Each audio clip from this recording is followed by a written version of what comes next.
क्या कांग्रेस के भीतर बैठे हुए मठाधीशों ने, या फिर कि जिन्हें हम मोदी जी का एजेंट, या फिर कि कांग्रेस का गद्दार, या फिर कि जिन्हें हम स्लीपर सेल कहते हैं, उन्होंने एक बार फिर कांग्रेस को छलने का काम किया है?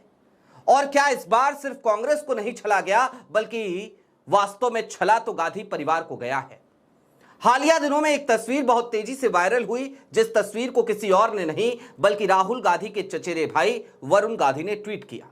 उस तस्वीर में वो अपने पूरे परिवार के साथ देश के प्रधानमंत्री यानी कि नरेंद्र मोदी से मुलाकात करने गए थे। बात इतर है और हमें याद रखना चाहिए कि इससे पहले वरुण गांधी किस तरीके के तेवर भारतीय जनता पार्टी या फिर कि मोदी सरकार को लेकर दिखा रहे थे। आज की तारीख में एक इनसाइड इंफॉर्मेशन हम आपके साथ साझा करेंगे। बताएंगे कि गंगा में बहुत पानी बह चुका है और यह भी बताएंगे कि कैसे वरुण गांधी की एंट्री पर कांग्रेस के मठाधीशों ने ही बैन लगा दिया। नमस्कार, मैं स्वप्निल और आप मुद्दा देख रहे हैं। दोस्तों, आगे बढ़ें उससे पहले वही छोटी सी अपील। मुद्दा इन दिनों एक गंभीर आर्थिक संकट से जूझ रहा है। एक तरफ हमारे मेन बैंक अकाउंट्स बीते लंबे समय से फ्रीज चल रहे हैं, तो दूसरी तरफ हमारे 2.5 साल पुराने चैनल को हमसे लंबे समय तक छीन कर रखा गया था। ऐसे में डे टू डे ऑपरेशंस में मुद्दा को काफी मुश्किलों का सामना करना पड़ता है। लिहाजा आपसे गुजारिश है, यदि आप चाहें तो स्क्रीन पर दिख रहे क्यूआर कोड या फिर के नीचे दिख रहे यूपीआई नंबर्स के जरिए मुद्दा की छोटी छोटी मदद जरूर कीजिएगा, ताकि हमारी बेबाकी यूं ही बरकरार रहे।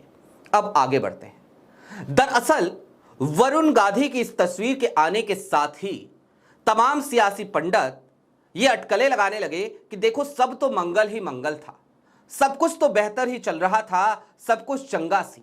लेकिन क्या वाकई में भारतीय जनता पार्टी और गांधी परिवार के इस वाले हिस्से यानी कि मेनका गांधी और वरुण गांधी के बीच सब कुछ अच्छा चल रहा था? मेनका गांधी 2014 में जब मोदी जी की सरकार बनती है तो उनको कैबिनेट में जगह मिलती है, लेकिन 2019 और 2024 यानी पहले कार्यकाल के बाद मोदी जी के दोनों कार्यकालों में कैबिनेट में मेनका गांधी को जगह नहीं मिलती। इस बार 2024 में तो वरुण गांधी सांसद भी नहीं बन पाते हैं, उनकी टिकट भी कट जाती है। लेकिन आखिरकार जब टिकट कटती है तो उससे पहले वरुण गांधी क्या कर रहे थे?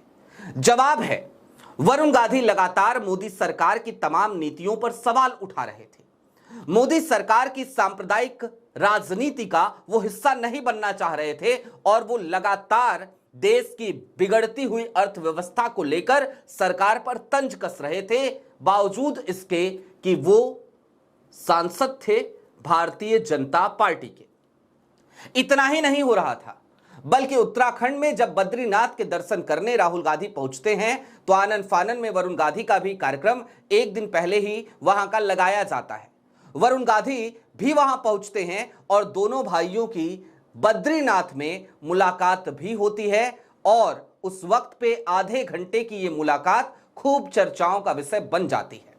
हालांकि उस मुलाकात की तस्वीरें ना तो वरुण गांधी शेयर करते हैं, ना ही राहुल गांधी, या फिर कि शायद तस्वीरें खींची ही नहीं गई थी। लेकिन दोनों एक साथ एक जगह पर थे, दोनों की मुलाकात हुई थी, दोनों की आधे घंटे तक बंद कमरे में बातचीत हुई थी, ये बात जग जाहिर है। इसके बाद वरुण गांधी को लेकर हालिया दिनों में फिर से एक बार अटकलों का दौर जारी हो गया। हालांकि इस बार जब अटकलें सबसे पहले शुरू हुई तो अटकलें ये लगी कि वरुण गांधी अखिलेश यादव के संपर्क में है। अखिलेश यादव और वरुण गांधी की भी बातचीत हुई थी, इसमें भी कोई दो राय नहीं है, यह भी सही बात है, यह भी तथ्य है। लेकिन अगर वरुण गांधी जैसे स्ट्रेचर का कोई नेता समाजवादी पार्टी में आकर शामिल हो जाता तो अखिलेश यादव के स्ट्रेचर का क्या होता? क्योंकि वरुण गांधी का स्ट्रेचर इक्विवेलेंट हो जाता अखिलेश यादव के। वरुण गांधी एक बड़ा चेहरा होते, वरुण गांधी गांधी परिवार से आते हैं, इसलिए भी उनको यहां पर एक माइलेज मिलता हुआ नजर आता और दोनों की उम्र भी इस बात की इजाजत नहीं दे रही थी कि वो समाजवादी पार्टी में आकर के शामिल हो जाए। अखिलेश ने एक सेफ रास्ता निकाला और कांग्रेस को वरुण के लिए मुफीद बताया। बस फिर क्या था, बातचीत का सिलसिला कांग्रेस से भी शुरू हो गया। यहां तक कि वरुण गांधी की बहन और राहुल गांधी की बहन यानी कि प्रियंका गांधी से वरुण गांधी की बातचीत भी हुई और वरुण गांधी की फाइल राहुल गांधी तक पहुंच भी गई, लेकिन वो फाइल अब तक धूल क्यों फाक रही है, जरा इस बात को समझिएगा। उत्तर प्रदेश में 2027 में चुनाव होने हैं और इस चुनाव से पहले ही वरुण गांधी को कांग्रेस में शामिल करने की पुरजोर तैयारियां चल रही थी। गांधी परिवार इसके लिए तैयार था, और जब मैं गांधी परिवार कह रहा हूं तो मैं सिर्फ राहुल गांधी, प्रियंका गांधी, सोनिया गांधी की बात नहीं कर रहा, बल्कि मैं जिक्र मेनका गांधी का भी करना चाहता हूं, क्योंकि मेनका गांधी की तरफ से भी ग्रीन सिग्नल मिल गया था और वरुण गांधी कांग्रेस में शामिल होने वाले थे। लेकिन जानते हैं इस बीच में और क्या क्या हुआ। वरुण गांधी का फोन रिसीव करना कुछ मठाधीशों ने बंद कर दिया। वरुण गांधी की किसी भी बात का जवाब देना कुछ मठाधीशों ने बंद कर दिया। संगठन की जिम्मेदारी संभालने वाले कई चेहरे गणेश परिक्रमा करने वालों के लिए इतने चिंतित हो गए कि उन्हें लगा कि अगर वरुण गांधी उत्तर प्रदेश की राजनीति में कांग्रेस की तरफ आकर जुड़ जाते हैं तो फिर भला गणेश परिक्रमा करने वालों का क्या होगा। निश्चित तौर पर अगर वरुण गांधी जैसा चेहरा कांग्रेस में आकर शामिल होता तो उत्तर प्रदेश में जहां पर कांग्रेस की जमीन फिलवक्त हमें बंजर नजर आती है, वहां पर कांग्रेस को इसका एक बड़ा लाभ मिलता। लेकिन भला हो मठाधीशों का, भला हो स्लीपर सेल का, भला हो उन तमाम चेहरों का, भला हो उन तमाम चमचों का जो राहुल गांधी के इर्द गिर्द आपको हर फोटो फ्रेम में नजर आते हैं। मैं आज किसी का नाम लेने के मूड में नहीं हूं और मैं सुबह से असम वाले मामले से ही लगातार एक बात पर जोर दे रहा हूं कि अगर छटाई करनी है ना तो आपको सबसे पहले ऊपर से छटाई करनी पड़ेगी। आपको सबसे पहले उन लोगों को चिन्हित करना पड़ेगा जो आपकी पार्टी में लंबे समय से बड़े अच्छे अच्छे पदों पर बैठे हैं। एक पद तो ऐसा है जिस पर बैठे एक शख्स को लोग कहते हैं कि भैया 6-6.5 साल हो गए और आपकी जिम्मेदारी संगठन बनाने की है, लेकिन संगठन बनता हुआ तो नजर आ नहीं रहा, मजबूत होता हुआ तो नजर आ नहीं रहा, हर गुजरते दिन के साथ हमें दरकता हुआ नजर आ रहा है। संगठन सृजन अभियान जगह जगह चलाया जाता है और उसके बाद संगठन सृजन अभियान के तहत उन लोगों को पद दे दिया जाता है जो लोग अपनी वफादारी बेचकर भारतीय जनता पार्टी के पाले में जाकर खड़े हो जाते हैं। क्या उत्तर प्रदेश तो क्या उड़ीसा।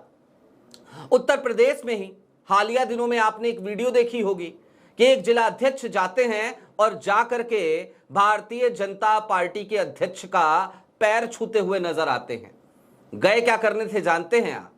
क्योंकि मनरेगा बचाओ आंदोलन के तहत राहुल गांधी ने आह्वान किया था कि हर जगह पर भारतीय जनता पार्टी के दफ्तरों का घेराव करना है। लेकिन जब कांग्रेस के माननीय जिला अध्यक्ष पहुंचे तो वो भाजपा के जिला अध्यक्ष का पैर छूते हुए नजर आए।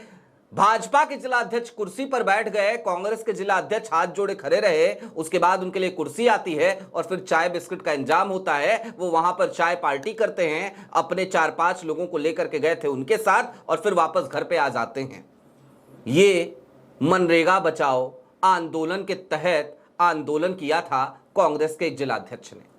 हालिया दिनों में उड़ीसा में आपने देखा होगा राज्यसभा के चुनाव में जिन रमेश जेना और दशरथ गमांगो ने क्रॉस वोट किया, ये लोग भी जिले की कमान संभाले हुए थे। यानी कि ऐसे विधायक जिला अध्यक्ष थे जिनकी आस्था भारतीय जनता पार्टी के साथ जाकर जुड़ती थी।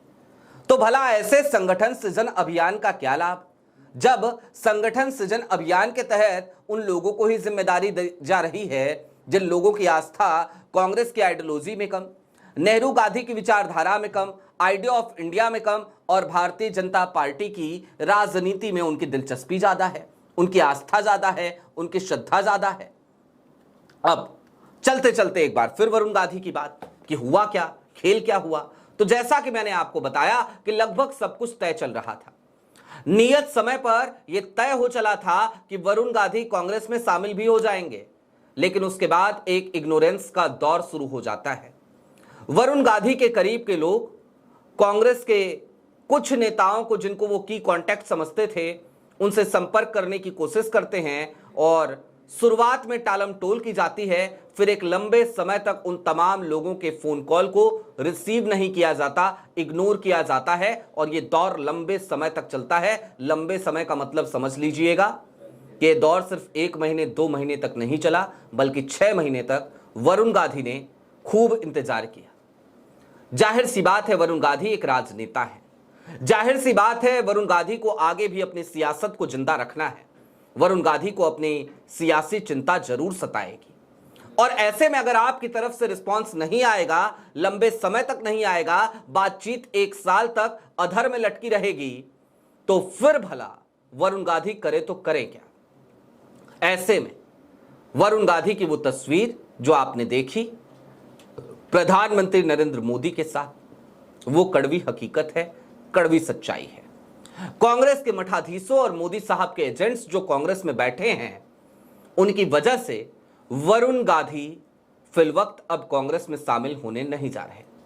यह झटका सिर्फ वरुण गांधी को नहीं है, और सिर्फ मैं क्यों कह रहा हूं, कहना तो यह चाहिए कि यह झटका वरुण गांधी को है ही नहीं। वरुण गांधी का क्या है, ठीक है आइडियोलॉजी की वजह से आपकी तरफ आना चाहते थे, लेकिन आपकी बंजर हुई उत्तर प्रदेश की जमीन को वहां पर उपजाऊ बनाने की कवायद में अगर वरुण गांधी जैसा चेहरा लगता, तो सोचिए कांग्रेस किस तरीके से उत्तर प्रदेश में अपनी खोई हुई राजनीति को मजबूत कर सकती थी।